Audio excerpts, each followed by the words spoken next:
When Triumph announced the single-cylinder Scrambler 400 last year, it was a bike that definitely piqued my interest.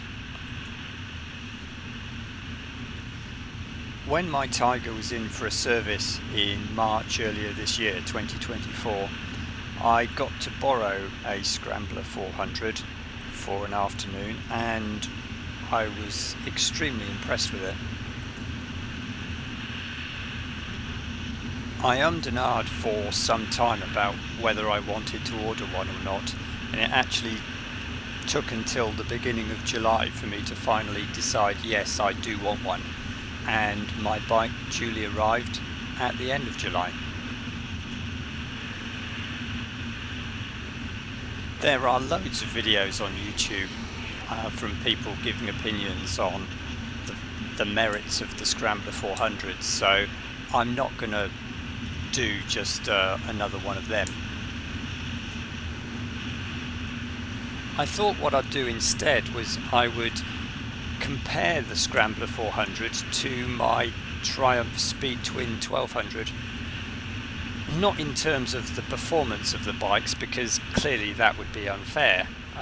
The Speed 1200 has 2.5 times the horsepower of the Scrambler and 3 times the torque of the Scrambler. But the Speed Twin is also a little over double the cost of the Scrambler. So I thought really I would compare the two bikes together to see what you get for twice the money on the Speed Twin over the Scrambler, and whether in fact the Scrambler does deserve to wear the Triumph badge, because all of the previous Triumphs that I've owned have been extremely high quality. So does the Scrambler live up to the Triumph brand? First impressions when you walk up to the Scrambler are very good. It's an impressive looking bike. It's not a small bike by any means. You think of a 400cc single cylinder machine as being a small bike, but physically it's bigger than the Speed Twin. It's taller, the wheelbase is slightly longer than the Speed Twin. The only thing you can really say about it is that it's thinner than the Speed Twin, but the first impressions are entirely positive. It's a substantial looking motorcycle. It's also a lighter motorcycle, approximately 40 kilos lighter to be precise, and that does make quite a difference, particularly when it comes to moving the motorcycle around. The paintwork on the bike is very good. Mine's in the matte khaki green colour, and the quality of the paint is right up there with the quality of the paint on the Speed Twin. Certainly no compromise appears to have been made on that. Everything about that looks very high quality indeed. Similarly with the frame and the welding on the bike, again, I really can't find any fault with that. The quality of the welds are very good. All looks very much the same as it does on the Speed Twin.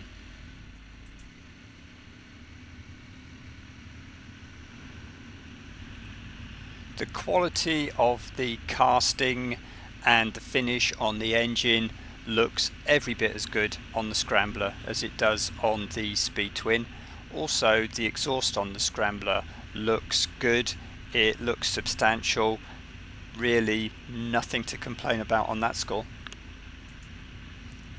The Scrambler also benefits from having a rear hugger, which is something that the Speed Twin doesn't have.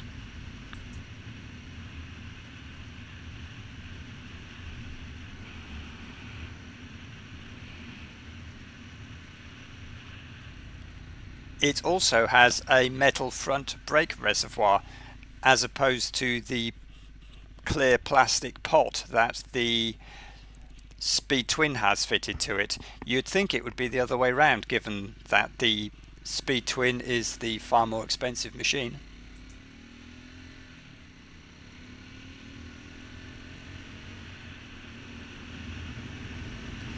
The Scrambler has a twin seat, so a separate seat for the rider and a separate seat for the passenger. The passenger one is pretty small, it has to be said.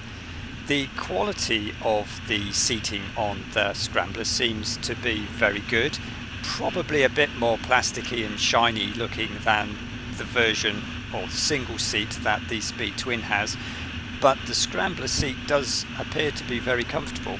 It also has the added advantage that the rear section could be removed and you could just fit a rack to that rear portion, which again it wouldn't be an option on the Speed Twin. So, but overall comfort level on the Scrambler is very good.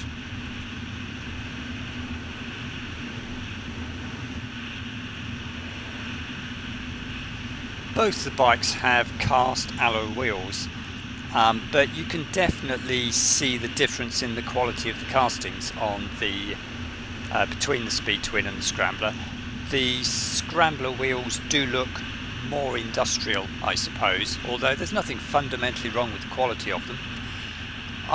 The industrial nature of the wheels perhaps even does suit the Scrambler style of bike as opposed to the sporty retro style of the Speed Twin. In reality, of course, on a Scrambler type bike, ideally you'd want wire wheels. That not only gives advantages off-road, but it also just looks a lot nicer. But I fully appreciate that providing wire wheels on the Scrambler would have substantially increased the cost, so that's definitely one of the areas where Triumph have looked to save some money on the bike.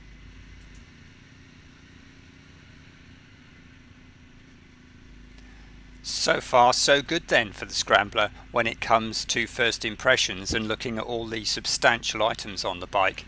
They all seem to be really right up there with the Speed Twins, so there hasn't been an awful lot of compromises made in those regards to giving an impression of quality on the bike.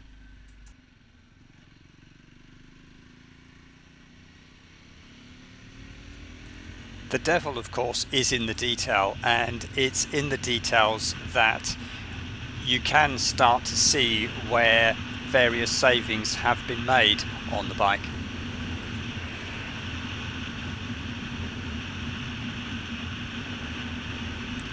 The instruments on the Speed Twin are a twin dial setup. It has an analog speedo and an analog rev counter, and both dials have small LCD displays inset into them which you can scroll through various bits of information on. It all looks extremely nice, extremely high quality. The instrument dials themselves are quite detailed, they look very nice. It has metal surrounds to the dials. Yeah, just all looks really, really impressive. The instrument pack on the Scrambler, in contrast, looks more functional rather than stylish. You've got a large analog speedo which works extremely well, and to the side of that you've got an LCD display which you can scroll through various things on that. It does provide you with a surprising amount of information really, including a fuel gauge, range to empty, average MPG, all the usual stuff. Plus it also has a rev counter as well displayed, which is frankly far too small to be of any practical use, but being a single cylinder 400cc engine, it hardly needs a rev counter at all to tell you when to change gear. Sound and feel take care of that quite adequately, but you can certainly see that as far as the instruments go, then yeah, it's a much cheaper setup on the Scrambler than it is on the Speed Twin.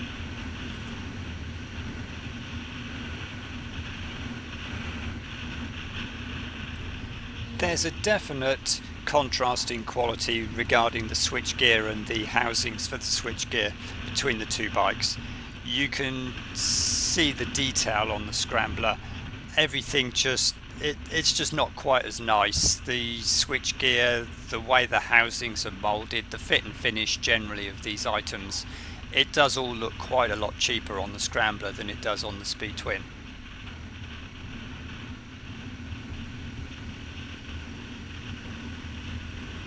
On the Speed Twin, the foot pegs and the side stand, the rear brake lever, the gear change lever, They're all really nice. They're all either cast or machined aluminium, look very stylish, all look extremely high quality. On the Scrambler you can see that there's obviously been cost savings made in these areas. Again, the similar items on the Scrambler look far simpler, far more industrial. They're just kind of painted steel items.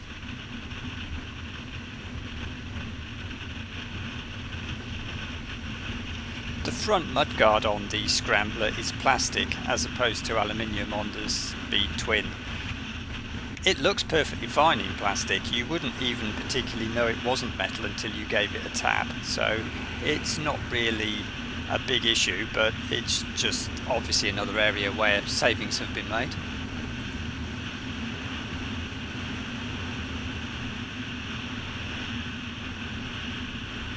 The brakes are an area where the Speed Twin is clearly in a different league to the Scrambler. With its Brembo setup and its huge front discs, the Speed Twin has epic braking performance. The Scrambler, on the other hand, its brakes are perfectly adequate, but you notice after riding the Speed Twin that the brake lever or brake levers on the Scrambler need a much firmer pull to slow the bike down, but given that it only has 40 horsepower, that's not a huge problem.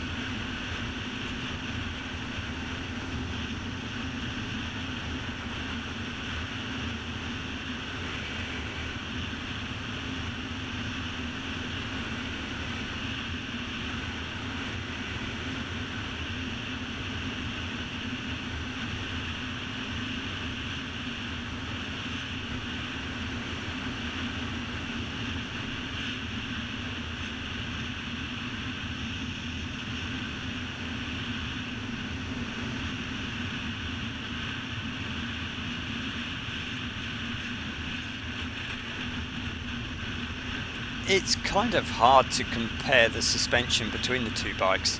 They're both absolutely fine.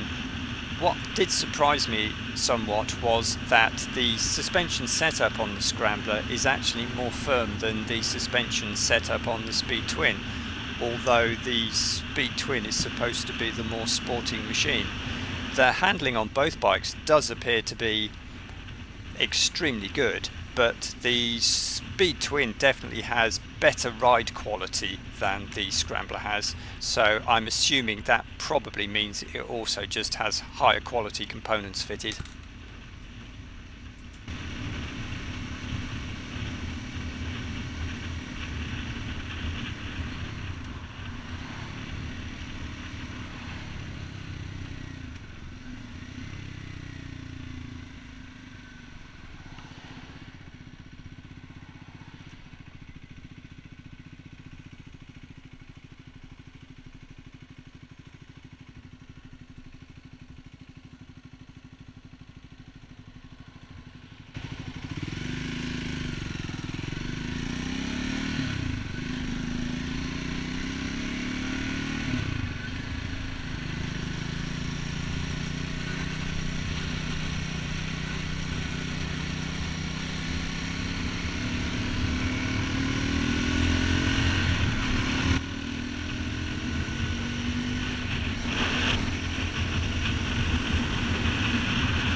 In conclusion, how does the overall quality of a £5,800 Triumph compare to one costing £12,000?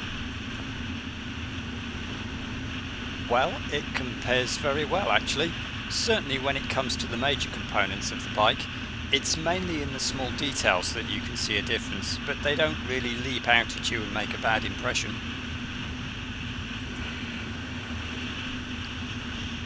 Does the Scrambler 400X deserve the Triumph badge? Absolutely yes, in my opinion. Overall, it's a very good quality machine, and an extraordinarily good quality machine given its price tag. time will tell how it stands the ravages of day-to-day use, but certainly my first impressions are all very positive.